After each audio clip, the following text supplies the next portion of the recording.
kugara pasi rino rine manetso makuru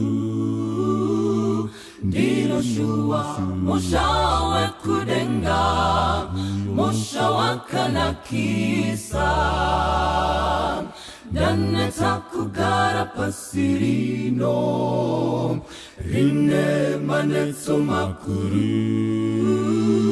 ndinoshua mosha wekudenga mosha wakanakisa O Jesu ndino buda kwazo uyomusha wamakakazirira mbanguni O Jesu ite kutine nindikugunde kutindi zokwanisa kupinda O Jesu ndino buda kwazo uyomusha wamakakazirira mbanguni O Jesu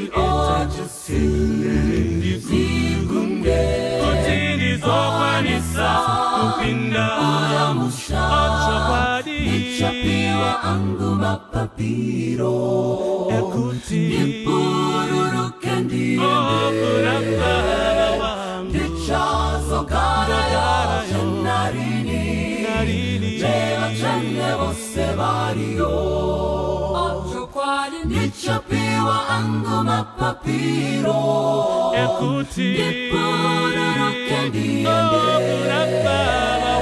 ndichazogara yo narini leva chane vose vario O Jesu ndino buda kwazo uyomusha wamakakazirira mbanguni O Jesu itakutine nindikugunde kutindi zokwanisa kupinda O Jesu ndino buda kwazo uyomusha wamakakazirira mbanguni O Jesu itakutine nindikugunde kutindi zokwanisa kupinda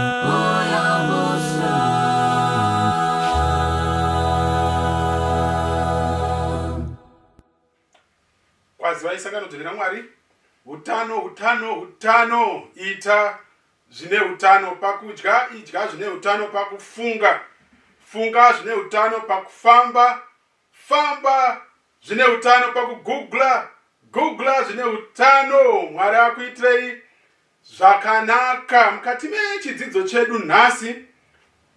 Chengetedza moyo wako, chengetedza moyo wako. Tichaverenga kuna Zvirevo 4 verse 23 kusvika kuna 27. Chengeta moyo wako kupfuura zvose zvinofanira kurindwa, nokuti mukati mawo ndimo mune zvitubu zveupenyu. Bvisa kwauri nhema dzomuromo, kutsauka kwemiromo ngakuve kure newe. Meso ako ngaarurame pakutarira. Amen. Mafungiro ameso ako ngaatarire mberi kwako. Gadzirira tsoka dzako gwara, nzira dzako dzose dzive dzakasimba. Amen. Usatsaukira kurudyi kana kuruboshwe. Rutsoka rwako urubvise pane zvakaipa. Dai Jehovha wenyasha, Jehovha wangoni, Jehovha rugare akomborere kuverengwa kwezwi rake. Bvisa zvakaipa, usatsaukira kurudyi kana kuruboshwe. Rutsoka rwako urubvisewo pane zvakaipa. Chengeta moyo wako hama. Kune vazhinji vanorasika, vanofunga kuti mastandards akasetwa neshamwari dzavo ndo anofanira kuvashayisa zororo. Iwo asiri mastandards akakosha pamberi paMwari. Iwe ndio akakosha pamberi paMwari nekuti wakasikwa nemufananidzo wake. I will praise you, Lord, because I am fearfully and wonderfully made. Kune vasikana wari made about the way they were created. Ndida kutaurira hama yangu, chengeta moyo wako. Zvekunzi ndoda kuita mwiri unenge wecelebrity, ndoda kuita zvakadai izvi, chimiro chakadai, handi basa rako, ibasa raMwari wakakusika nemufananidzo wake. Kana uine ukacherechedza maziso ako anoenderana nematama ako zvichienderana nemhino yako zvichienderana nemuromo wako, your eyes are in symmetry with your ears. Amen. Maziso ndokunyatsoiswa panzvimbo kuti urege kuita izvozvo zvakaitwa naMwari. Ukaona ane fesi yakati mbwadzakata yakafara, mhino yake inoteedzerawo kakufara ikako, maziso ake unoona akati kurireiwo, zvotosiyana. Unofanira kuziva wig kana weave yaunofanira kupfeka uri muchimiro ichocho. Chengetedza moyo wako. Haikona kuti tione uine wig inenge waenda pakafesi kakatetepera. Toda kuti utarire zvavakaitwa naMwari, ugutsikane naizvozvo nekasikire kake. Kubatsikana kwako kuchaita kuti ugare wakagadzikana, urege kuva high blood pressure, urege kuva sugar diabetes, urege kuva nezvirwere zvinobva pastress depression, bipolar issues. Mwari wenyasha vakuitire zvakanaka. Pauchanga uchifamba neni mukati mechidzidzo, bvisa kwauri nhema dzemuromo. Kuchengetedza mwoyo wako kune chekuita nemuromo. Matauriro unoita about other things, about events, let it be an honest report. Sezvatinoudzwa zvichinzi vakadzi vekwedu kuna Luke chapter 24, vakadzi vekwedu vakatipa report sezvayakanga yakaita. Kutsauka kwemiromo ngakuwe kure newe. Meso ako ngaarurame pakutarira. Mafungire maziso ako ngawe akatesva pane zvinhu kwazvo. Haikona kutora nguva uchitarisa pama media issues anokanganisa pfungwa dzako. What you ingest in lives and lives tomorrow and acts like you have been rehearsing it in your mind. Zvinobva pamoyo ndopari kunzi ndo pane chitubu cheupenyu. Zvakahama mudikani. Umwe anoti sow a thought, zotangira mupfungwa, and reap an act, wochizoacta. Sow an act and reap a habit, yotowatsika because wagara uchifamba munzira iyoyo, and that habit will reap a character and personality. It's character that will eventually allow us to go to heaven or not. Saka zvinhu izvozvo zvinotanga kuumbwa mumwoyo.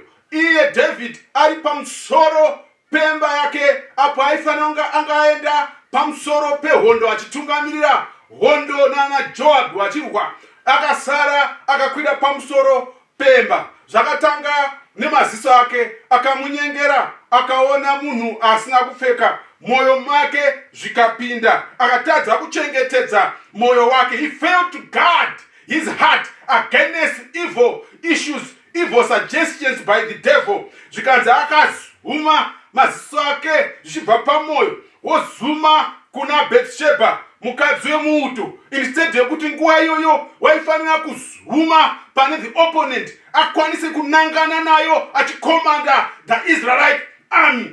David forgot to take care of his heart. Kwazvakazosvika kwakaipa, kumawere, kumajokochwa, kumapirimbindi, kumawira. Jesu ari kutaura panapa through the pen of inspiration. Bvisa kwauri nhema, chengetedza moyo wako. Izvozvo uri kufungei zvichagumira papi?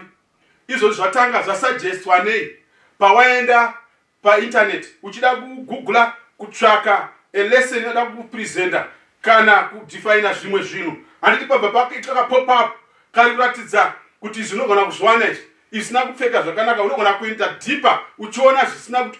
Izvozvo unofanira kuita put a backstopper, stop there, ukwanise kuchengetedza moyo wako. Moyo wemunhu ndiani unouziva?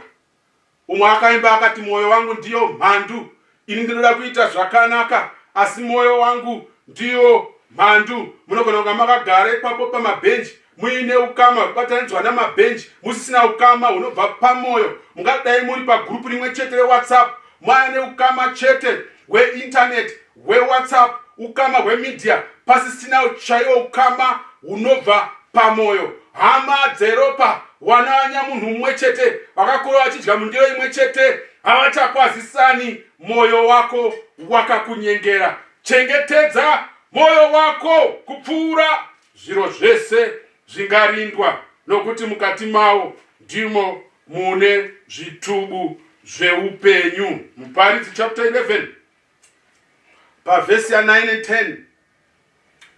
Dzinga zvinonetsa pamwoyo pako, ivhesi 10. Dzinga, kuita zvekudzinga. Uri kuona zviri kukunetsa, zviri kukuchaisa zororo, ndakazvarwa ndakadai so, dai ndakatirebei, ndagona kupinda iko zvino izvi hazvichina basa. You can't change. Live with what you have. God will be blessed. Dzinga zvinonetsa. Nyaya yako yekuti wana ningi havasi kundipinza muklasi mawo, zviri kukunetsa. Dzinga zvinonetsa, mwana wamai wangu. Urarame uchiraramira Kristu. Usararamire vanhu. Vanhu havana denga. Vanhu havana chavanochigura. Vanhu vanofa. Vanhu vanozorora. Asi Kristu ndiye anogara nekusingaperi. Haarari kana kukotsira. Haakanganwi wake. Akakunyora pachanza chake. Anokuisa pedyo pedyo. Anokutarisa. Anokuda semboni yeziso rake. Bvisa pamwoyo pako, uchengetedze mwoyo wako. Bvisa zvinonetsa. Ndiwe unozviziva. Ubvise zvakaipa panyama yako. Handizivi kuti matatu here akaipa panyama yako. Handizivi kuti zvakaipa zvaonekwa naMwari panapa zviri panyama yako. Handizivi kuti nokuti uduku noujaya hazvina maturo. Kune vamwe vachembera vachiri vaduku nemajaya mumwoyo mavo, havabvumi izvo vapuwa naMwari. Bvudzi kana rachena, hama mudikani, siya rakachena, igold, chikomborero, ikorona yavapuwa naMwari, sign of wisdom. Siya rakadaro, uri dhairani. Handiti parariri black wanga uchiri mudiki. Iko zvino rachena, wachena osvo.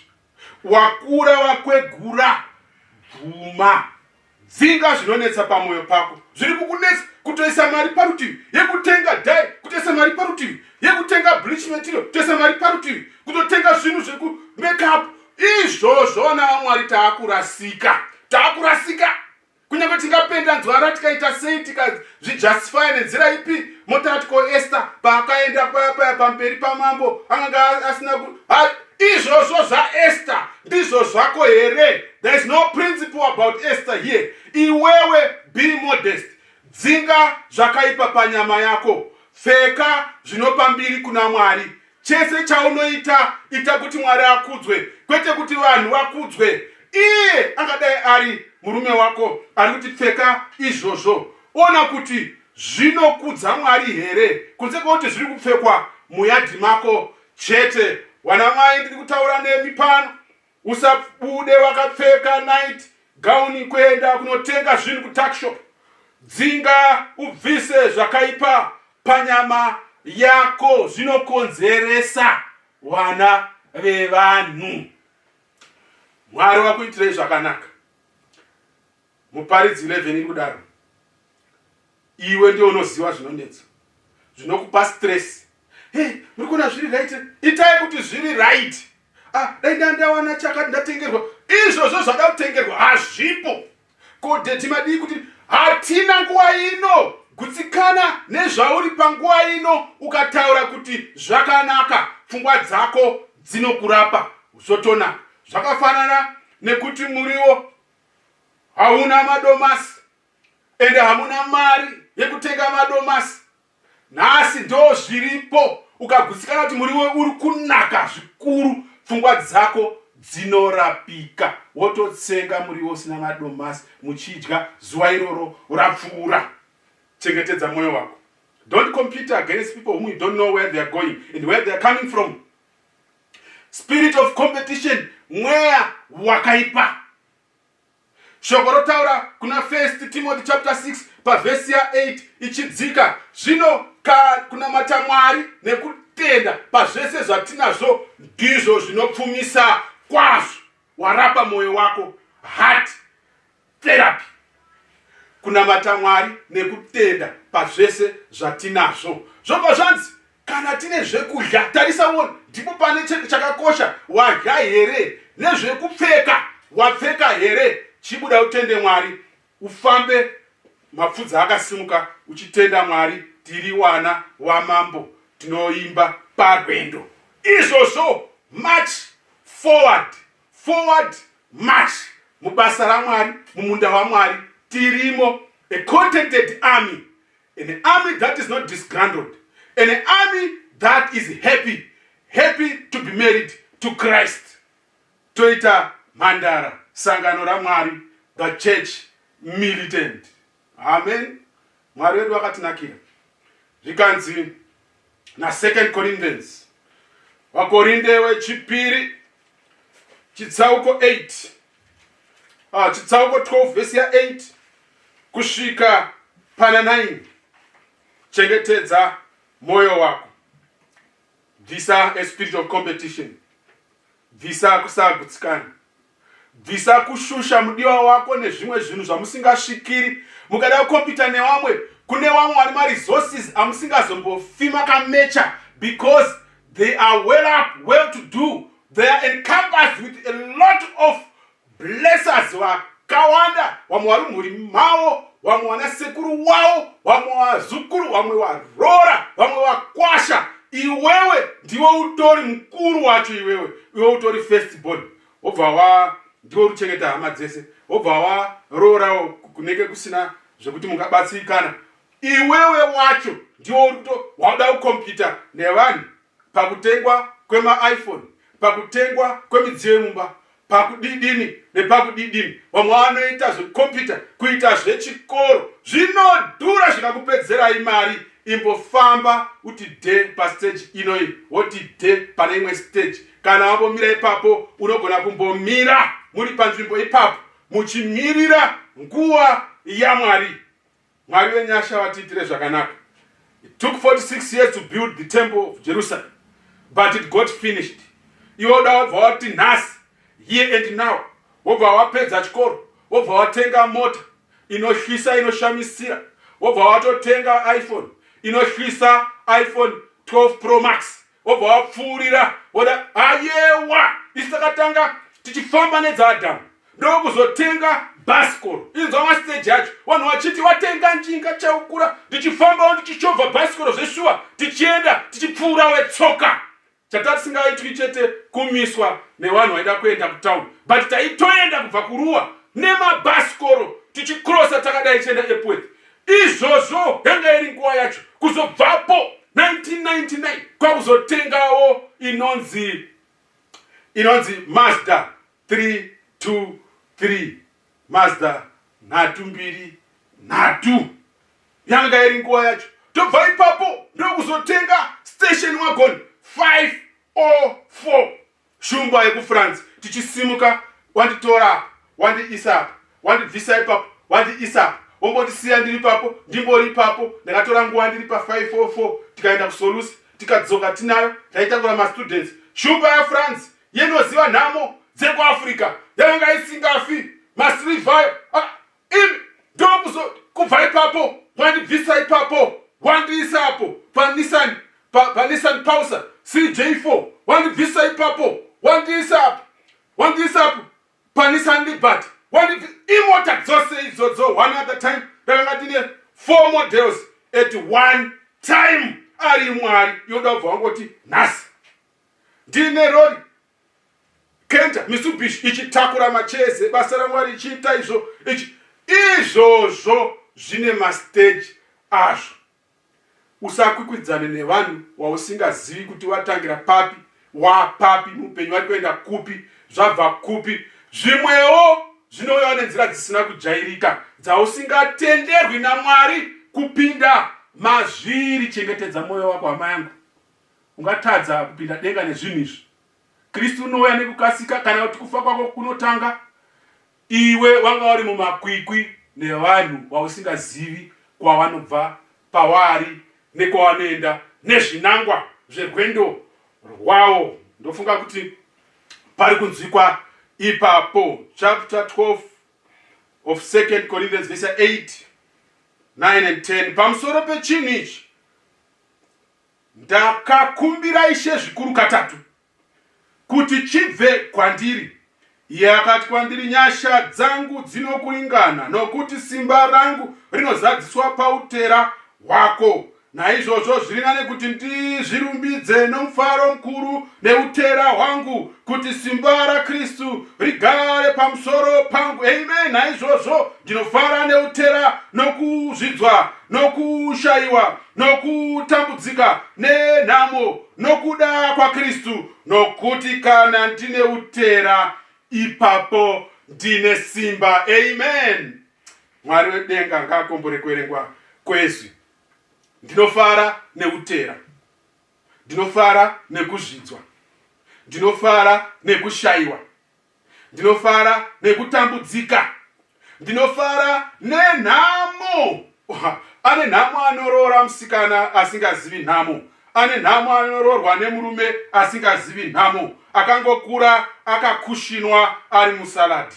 Iyeye une nhamo nekuti musi muchabirwa zvamunazvo uchaona kuti une dambudziko inova njake mukati memusha, inova testi hombe in crisis. That's when you understand the real character of a person. Vana vaMwari ngatidzidzei chinhu ichi. Pauro ari kuti pautera ndakafara ndikaziva Mwari, ndipo ndakasebera pedyo naye, nekuti ndanga ndisingachavimbi neni kana nemunhu kana nemabhiza. Ukaona uchifirwa nemota yavaivimba nayo, uchishayiwa kuti chinyi chayafa pano dzemazuva ano, unongomirira mushinaka. Dzekare waigona kufuridza, ukafuridza petrol yofamba, ukabata waya dzemagetsi dzikadai izvi, ukati pushai motoenda. Iko zvino unopusa vakadaro until you find the $30 for that machine inouya yodiagonizer. Ndo paunoziva kuti hauna kungwa. Wanga uchiimba nebhiza, wanga uchiimba nemotokari, wanga uchiimba nengoro dzemoto. Vimba naJehovha nemoyo wako wese. Usazendama panjere dzako, usazviti vakachenjera. Ibva pane zvakaipa, kuite zvakanaka. Ndizvirevo 3 verse 5 kusvika kuna 7. Pauro anga achidawo kuti dambudziko rake ribve. He was weak in the eyes. Pakasangana, ndozotaura vamwe, pakasangana nedenga on the road to Damascus, akaitwa half blinded, akavhiringidzwa maziso ake. Akati pamusoro pechinhu ichi ndakakumbira Ishe zvikuru katatu kuti chibve kwandiri. Imagine kuti dai Paul akanga asina physical deformity iyoyo, aingasvika kupi murume wekudzidza, murume wetimu yana Gamaliel, murume weSanhedrin, murume werudzi rwekwaBhenjamini, murume wakatesva pfungwa dzake, murume waiziva kukuvhivhana nevaya vakomana vepaAthens, the Greeks, the Stoics, and all those. Murume Pauro waida yakagadzira ndege yaibhururuka, dai anga asina kuitwa buffeted by this devilish thing. Mwari akati zvakakunakira usvike kumahombekombe tiri pamwe chete, tichiti de nana, uchimbovhiringidzwa muchikepe, uchimborohwa paTroas, uchisiyiwa sewa wakuda kufa. Pamwe unoborohwa nezviri kuitika munyika, neikonomi, wombogwadamiswa, kuitira kuti urambe uri mugwara. Unofanira kufara uchichengetedza mwoyo wako. Don't fight against God, don't kick against the pricks. Mwari wedu wenyasha wane hanya. Ukaona wakupfekera munzwa munyama, waona zviri mauri, une inflated ego, unoda kusimuka pese pese, nepaunofanira kugara. Hanzi ndinofara nekutambudzika, ndinofara nekushayiwa. Iwe haufari kana watambudzika. Iyo daidzira Pauro kuna Philippians 4 verse 40, farai munashe nguva dzese. Ona mwe achibvunza kuti muri kutaura nguva dzekutambudzika, kanzi ndinopamidza zvefarai. Zvikanzi kana ndarambwa zvikanzi ndiri kupamidzazve Farai vasikana. Zvikanzi kunyange ndabirwa zvikanzi ndiri kupamidzazve. Ndafoira chikoro madigiri zvikanzi ndiri kupamidzazve Farai. Farai munashe nguva dzose. Nokuti Ishe waona zviri mberi. Wakugadzirira kanaro way. Inzira yenhete yekuti vanofambamo vanofanira kunge vakatwasuka, so that you can walk through the shadow, the valley of the shadow of death. Kana yakapamhama hakuna valley, unoda kuramba uri pamusoro. Hama mudikani, ungada wakasangana neimwe nyaya neimwe nhoroondo inorwadza yekuti uri kutotsvaka munhu wacho akakonzeresa.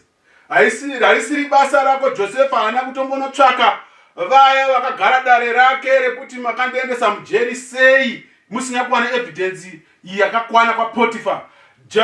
Haana kumbotsvaka varume waya Joseph wakatadza kuzomurangarira waanga abudisa mujeri ati muzondirangarirawo. Pakapera 2 years Joseph haana kuzombodhira nevakoma wake kuti nemhaka yei makazeke madai. Harisiri basa rako, ibasa raMwari. Chengetedza moyo wako kupfuura zviro zvese zvingarindwa. Urinde moyo wako, urinde uri pana Jesu. Zvaunoita watukwa ndo zvinokosha, kwete kuti wanditukirei saka ndamutukawo, ndamudzosera nangomudzoserawo zviro zvake zvezera rake andidena. Aiyewa, kudenwa hakuna mhosva. Chaunoita wadenwa ndicho chakakosha. The inward person ari mauri ainzi naJesu uyu Mary awana zvasingazotorerwi nemunhu. Izvozvo integrity iyoyo, behavior reaction to external stimuli, iyo ndio inoverengwa naMwari. Wobva wanzi wachengetedza moyo wako. Kristu anonyemwerera hanzi pandakamutarisa Jesu iye wakanyemwerera kuti ndiri mumatambudziko, ndiri mukudenwa imomo, ndiri mukushungurudzwa, ndiri mukuabuswa, ndiri mukunyimwa pay pandaifanira, ndiri mukunyimwa promotion, ndiri mukunyimwa maallowance. Zvikanzi iye wakanyemwerera. Chengetedza moyo wako. Ikanzi kana ndava mumatambudziko, muchinjiko unondisimbisa, ukaridzirwa bhera nemunhu uchidhiraivha, iwe uchiteerera music yako yakarongeka, ndiwe unoridza tsamwa, woridzawo futi bhera, imhosva yako. Chengetedza moyo wako. Wautodisturba content yemusic iri kupinda munzeve dzako nemoyo wako, uri kudhiraivha mota zvakanaka, ukakatwa nemumwe ari kudhiraivha Honda Fit yake kana mota rudzinyi achidherera yako, tsika mabreki, worega kuridza tsamwa, womedza ice, womedza fridge, wodzikama. Wachengetedza moyo wako mudikani. Tete hawana kuzondidai, wakambotidai ini ndabva ndabloka. Wazvibloka nyasha. Wabloka munhu here, wabloka muri dzakasika munhu. Nyasha dziwande kana akudenha apo. Ndakamutarisa Jesu, ndiri mumatambudziko, wakanyemwerera. Ndiri mukudenwa, wakanyemwerera. Pamwe ndiye akubloka munhu iye kuti wanyanya kungokumbira, wanyanya kungodinetsa. Izvozvo Kristu nokutarisa pameso woti une rudo neni here. Kana zvakadaro tarisa pamuchinjiko, iye Kristu anenge achingonyemwerera, because anoti uri mukoverani pauri kutambudzika kwangu. Ndangobvumira tushoma just kasamari kekutambudzika. Handina kukupa zvese, nhoroondo yese. Zvikanzi ndinofara neutera, nokuti ndipo pandinowana simba pakuwa munhu anodhipenda naMwari. Ukabirwa property, haudhipendi neproperty zvachose, unodzidza kudhipenda neanopa property, wobatisisa. Maweaknesses ari mupenyu, matsundu ndatosangana nawo mupenyu, these are just humps and sharp curves in a good pathway, in the good highway to heaven. Ukasangana nehump, reduce speed, uimanage, unokwira zvakanaka, wodzikawo. Izvozvo mahambi iwayo anoti dzikamisa. Wanga uchifamba at 150, pakaita sharp curve 150 haiite. Ngatidzikame, kunyange mota ichida kuenda, kunyange zvakakomberedza zvichiti enda, kunyange pressure iripo yekutipinda, reduce speed. Kupfupika kwakanaka. Pauro anga aine kupfupika kwake pameso. zvikanzi Zakeo anga aine kupfupika kwake, asi hazvina mutadzisa kuona Jesu. Kupfupika kwakatinakira nokuti unopfuurwawo nezvakawanda zvirefu zvaida kukukanganisa dai uri murefu. Varefuwo vane matambudziko wavo. Kuonda kwakanaka kutetepera kunotibatsira panewo maexpense ezvinopfekwa. Kwakatinakira kuti waya vakanga vaine zvavaitarisira kwatiri vanopfuura vachienda kuna ana Sidhuzha. Mbiri nemukurumbira hazvina kunaka, nokuti vavengi vanowandawo. Mukurumbira ukawanda, vavengi vako vanowandawo. Ndinofara nekushayiwa mbiri, nokuti ndine vavengi vashoma. Ndinofara wapfupi wakanaka, nokuti wakatikoshera, kuitira varefu kuti vaonekwe kunzi wakareba chaizvo. Kuti unzi wakareba, panofanira paine comparison, kureba kupfuura ani. Vatema wakatinakira panyika, wakatikoshera kuti tione vatsvuku vane vakakangavira. Ndonda dzakatinakira kuita kuti mamonya aonekwe. Muiri mukuru wakanakawo unovhundutsirawo, unewo zvakanaka kuvhundutsira vavengi nekubatsiridza kune zvinodikanwa. Ipapo ndinofara neutera. Fara neutera nokuti mukati meukuru hwaMwari usazvirumbidze. Simba raKristu rigare pamusoro pako. Honda Fit neSpacio dzakanaka mota idzi murodhi, kuti tionewo wana Range Rover waonekere nemota dzinoshamisira. Zvakanaka nekuti tinokompea kuti dai ndaita bango rakadai. Fara zvakadaro. Philippians 4 verse 4 inodaro, mahappiness hormones ari mukati medu osimudzirwa womuka waine mudhi yakanaka. A peaceful heart, a merry heart is good medicine. Ndosaka Pauro akati farai munashe nguva dzose, munochengetedza moyo wenyu. Old Testament Solomon ari kudaro, chengeta moyo wako kupfuura zviro zvese zvingarindwa, nekuti mukati mawo ndo mune zvitubu zveupenyu. Uyu woti bvisa zvakaipa kuna Muparidzi 11 verse ya 10. Bvisa zvakaipa munzira dzako, ndio unozviziva. Kana wabvisa, moyo wako uchagadzikana. Uine long life, ubatsirewo vamwe, useke munguva yekupunzika, useke munguva yekukanganisika.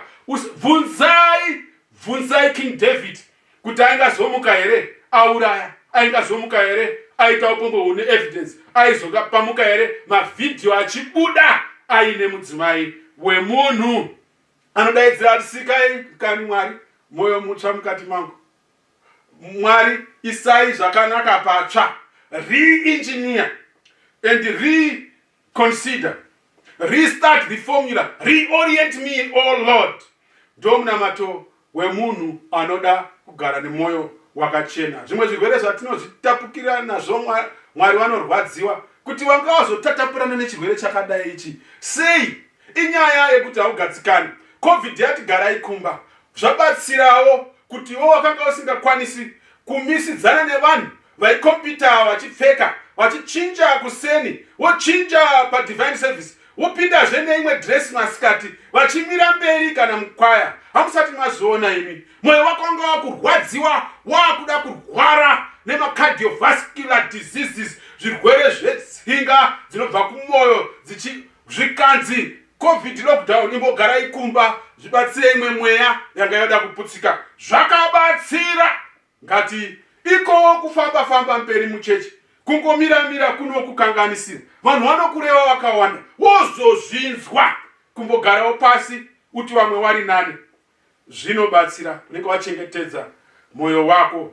Every dark cloud has a silver lining. This dark cloud of COVID, it has a silver lining. Inobatsirawo zvakawanda tikazvitsvaga. Chiso chako chakaonyana neiko? Why are you sulking? Tirikuona muna Genesis chapter 4. Tirikuona Mwari aita dialogue nechisikwa chake Kaini. Kaini watsamwei? Chiso chako chaonyana nei? Unozvikanganisira ramangwana rako, unozvikonzeresa maBP, unozvikuhunisa pawaifanira kufara, unoswera wakarara pawaifanira kuswera uchifara uri pamushana. Mwari wenyasha vanotaura, chengetedza moyo wako Kaini.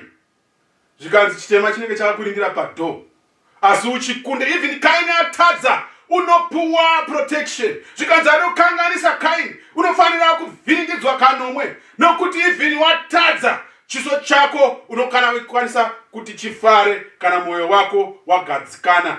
Zvakaitwa David pamberi paMwari, akapuwa mwoyo mutsva. Kuda kwako hama mudikani kuti usikirwe mwoyo mutsva kana waputsika. Kuda kwako hama mudikani kana waita spiriti yakaipa yaJudas Iscariot yekungoda kuti uonekwe iwe ne spirit ya Luciferianism spirit yekungoda kukwidza pamusoro pevamwe nguva dzese, kukwidza chigaro chako pamusoro pezvevamwe. Mwari vanoti, wadirei kudaro? Dai wadzikama. Mwari vanoti, wadirei kudaro? Dai wadzikama. Mwari vanokutsvakira upenyu hwakanaka. Iye Dhavhidhi akazonzwisisa, sikai mandiri mwoyo wakarurama Mwari, sikai mandiri mwoyo mutsva, and a renewing spirit within me. Zvikana Philippians 2:5, iwe ine mwoyo wakanga uina Jesu Kristu. Iwe mwoyo wakanaka wekuzvininipisa. Imboti vamwe vari nani, usave nehanya nevanobudirira havo nevanoita zvinhu zvavo handizivi zvavo. Izvozvo zvinokukanganisa. Siya vaite zvavanoita. Philippians 2:3 iri kuti panapa musingaiti chinhu nenharo kana nokuzvikudza, asi mumwe nomumwe ngati nomwoyo unozvininipisa vamwe vanomupfuura iye pakunaka. Amen. Verse 4, mumwe nomumwe ngaarege kutarira zvake, asi ngaatarire zvavamwewo. Iwaine mwoyo uyo wakanga uri muna Kristu Jesuwo. Iye kunyangwa akanga akafanana naMwari, haana kuti kuenzana naMwari chinhu chinofanira kubatiziswa. You may deserve this position, you may deserve these blessings, you may deserve, asi Mwari ari kuti usabatisise, nekuti mwoyo wako haungagoni kuzozvisimudza. Akakonzera kuti musiyane neuyo wamaidanana naye chaizvo muchiita chivhesano, nekuti maprinciples ake aMwari anga asingawirirani nezvamaita. Usarwadziwe kuti zvakaputsika seiko, zai rakaputsika seiko, ratsikwa-tsikwa nenzou. Aiyewa, risati rachechenywa, Mwari vanenge vaona zviri mberi, vakati mwoyo wako hauzozvisimudzi. Munhu zviri maari uyu haungazvikwanisi. Kune vazhinji vatakachatisa, vakakurumidza kusiyana, taimba, tamacha, tadeclare kuti nesimba randakapuwa naMwari, nesimba randakapuwa neSeventh-day Adventist Church, nesimba randakapuwa neZimbabwean government, ndo declare according to chapter 5.11 section 4 of the Zimbabwean Marriage Act, you are now husband and wife. Asi hazvina kupedza 3 years, zvakapararira mukanwa sebota. Dai wanga wakazviona usina kunetsekako, mwoyo wako hauna kuzviona. Chengetedza mwoyo wako, pfura zviro zvese zvingarindwa. It's time for resonation with self. COVID lockdown is time for you to re-engineer your equipment, your mental equipment, your psychological equipment, your social equipment, your moral disposition. Rediscover and restart. Reorient yourself with God. Moyo wako urambire pana Mwari. Mwoimba wanga waenda kuna Jesu here, usambwe muropa. Moyo wako wakachena here, sambwa muropa.